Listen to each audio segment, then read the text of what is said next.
Bonjour à tous et bienvenue dans Tech24. Au sommaire cette semaine, Anonymous se lance à l'assaut de l'organisation de l'État islamique sur les réseaux sociaux. Critiqués par certains, les hackers ont accepté de s'expliquer pour Tech24. Ce sera notre document de la semaine. Netflix débarque en France pour le plaisir des consommateurs, mais aux grandes dames de ses concurrents. Guillaume Gralet du magazine Le Point revient sur cette folle semaine pour le géant du streaming et c'est à suivre. Mais d'abord, la guerre contre l'organisation de l'État islamique change de front. Le mouvement Anonymous a décidé de mener le combat sur les réseaux sociaux.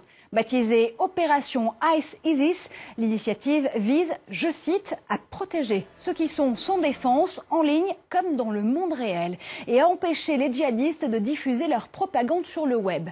Les activistes n'acceptent que très rarement de s'exprimer dans les médias.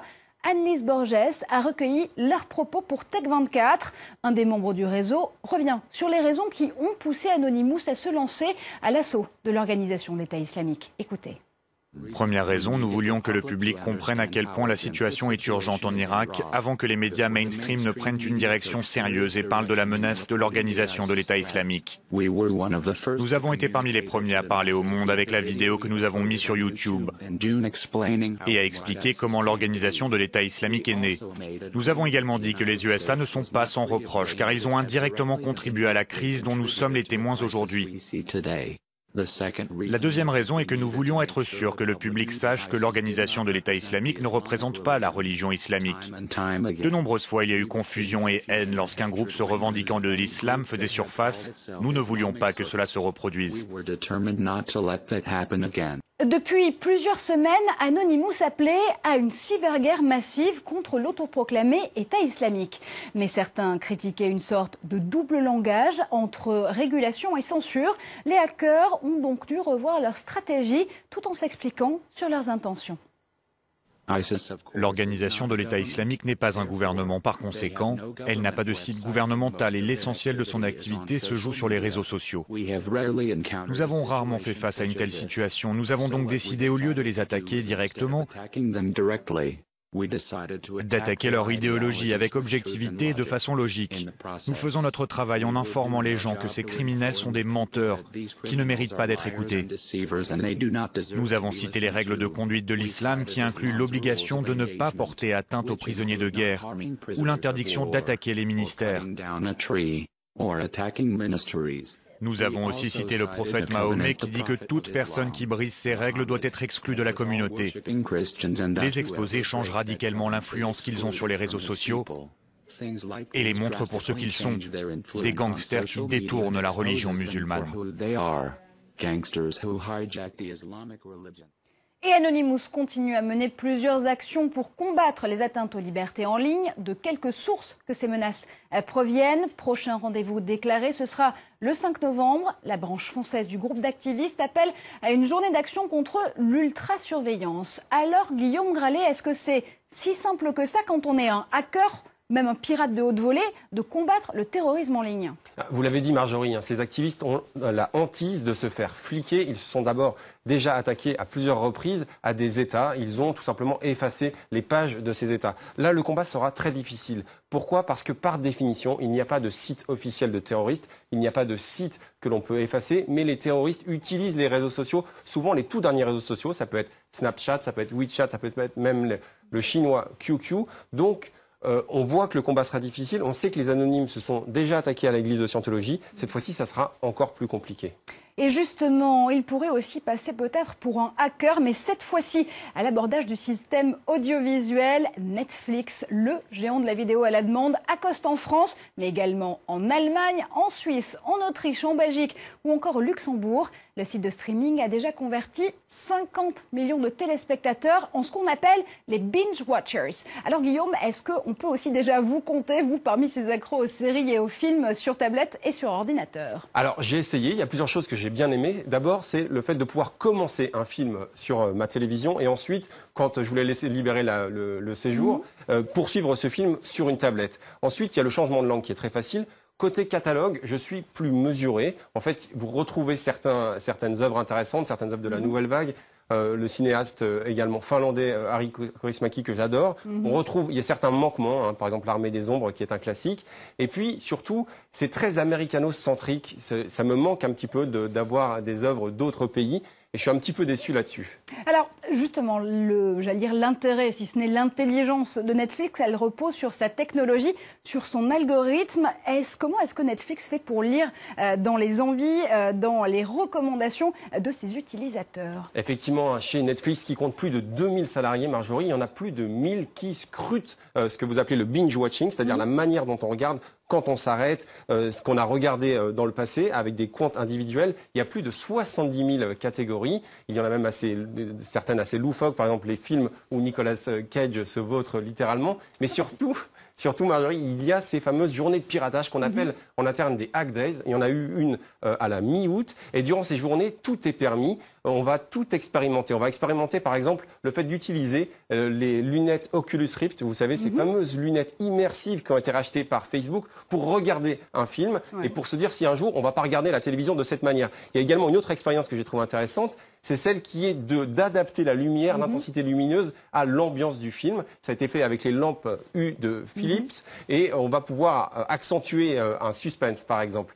Et l'immersion, justement, entre Facebook, si j'ose dire, et Netflix, elle va même plus loin que ces tests sur les lunettes Oculus Rift, puisque le principe de recommandation est extrêmement poussé sur le réseau social Roi en ligne. Alors justement, Netflix est-il le bienvenu en France? Mode d'emploi tout de suite avec Cédric Ferreira.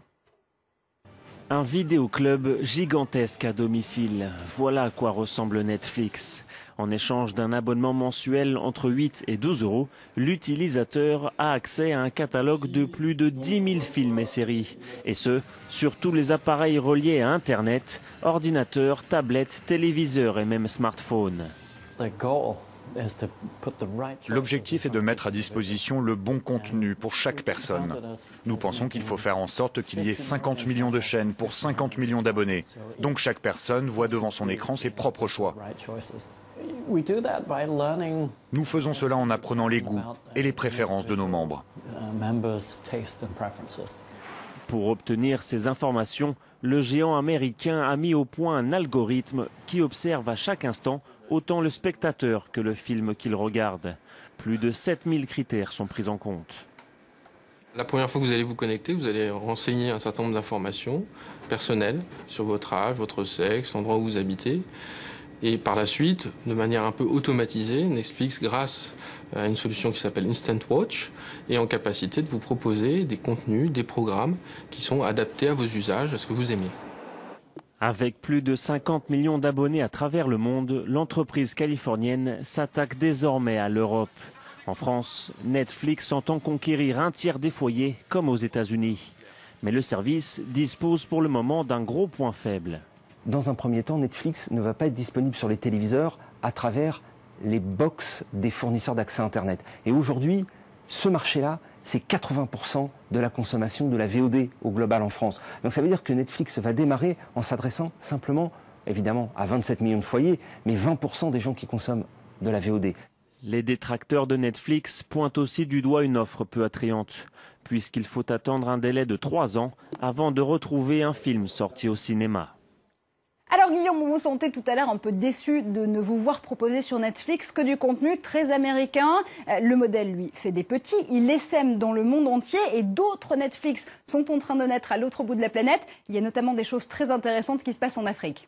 Oui, Marjorie, d'autant que Reed Hastings a passé 2 ans au Swaziland avant de créer Netflix. Alors, on va rester en Afrique, on va aller au Nigeria et on va voir une application qui existe pour l'instant uniquement sur Android et qui s'appelle Iroko TV. Iroko TV, en fait, elle va tirer parti de l'extraordinaire production qu'il y a au Nigeria. Et sur cette application, vous allez pouvoir avoir le choix entre 5000 fictions. Alors, ça va des thrillers qui sont faits sur place à des histoires d'amour. On parle des cougars également. Donc, c'est extrêmement palpitant. On voit une vraie effervescence. On retrouve un peu cette effervescence africaine, ou en tout cas africo-occidentale, avec un projet qui s'appelle AfroStream, qui est né en partie en France et qui verra le jour bientôt, qui proposera des fictions où les personnes noires, en fait, sont davantage représentées. Et alors justement, l'autre grand gagnant de l'affaire, c'est peut-être Alibaba. Alibaba, le géant du e-commerce chinois qui vient de s'introduire en bourse aux États-Unis. Parce qu'en plus d'être ce fameux géant du e-commerce et des ventes aux enchères et du système de paiement, Alipay par exemple, il veut lui aussi entrer en concurrence avec Netflix et proposer des films et des séries en étant au pays du piratage. Oui, on voit bien que Alibaba veut absolument tout faire. Il avait investi dans Youku Tudou, qui est un peu le YouTube chinois. Eh bien, aujourd'hui, il s'allie avec le producteur canadien Lionsgate. Lionsgate, il est derrière des productions extrêmement connues comme Twilight, comme Mad Men. Et Alibaba explique qu'il va produire lui-même ces séries pour les distribuer sur ce qui est le plus grand marché de l'Internet au monde, la Chine. Allez Guillaume, je vous laisse révéler le Mad Men qui sommeille en vous. Merci pour votre expertise. Et c'est presque la fin de cette émission. Merci à vous de l'avoir suivi. On se retrouve sur Facebook et sur Twitter comme chaque semaine grâce au hashtag Tech24 pour commenter ensemble l'actualité numérique. Et on se quitte en images. Restez connectés. On se retrouve la semaine prochaine sur le plateau de Tech24.